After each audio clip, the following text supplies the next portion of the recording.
ছাত্র জনতা বসিয়েছিলেন, ছাত্র জনতা কেউ কাউকে বসান নাই, ছাত্র জনতাকে বসাতে দেওয়া হয় নাই। শহীদ মিনারে আমরা তো রাষ্ট্র গঠন করতে পারি নাই।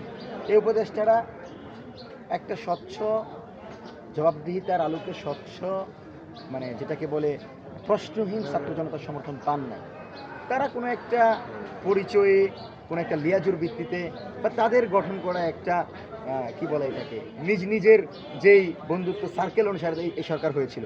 এবং এই অন্তর্বর্তীকালীন সরকারের প্রধান উপদেষ্টা ছাড়া, গুটি কয়েক উপদেষ্টা ছাড়া সবাই জুলাইকে ধারণ করতে পারে নাই, অধিকাংশই ধারণ করতে পারে নাই।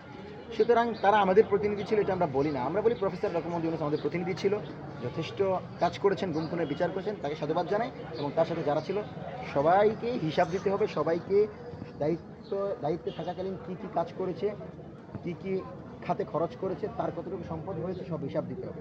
এই হিসাব স্বচ্ছ হলে তাদের বিচার হবে না, হিসাব স্বচ্ছ না হলে বিচার হবে। এবং আওয়ামী লীগের সাথে সম্পৃক্ত থেকে যদি বাংলাদেশের রাষ্ট্রের বিরুদ্ধে কেউ ষড়যন্ত্র করে তাকে বিচারের মুখোমুখি করতে হবে। আওয়ামী লীগের তো অনেকেই পালিয়ে গেছে, উপদেষ্টারা পালাবেন এর কি গ্যারান্টি আছে? না, উপদেষ্টারা পালাবে কিন্তু পালাতে দেওয়া যাবে না তাদেরকে। আমরা তো বলছি নো সেফ এক্সিট, আমরা জাস্টিস চাই।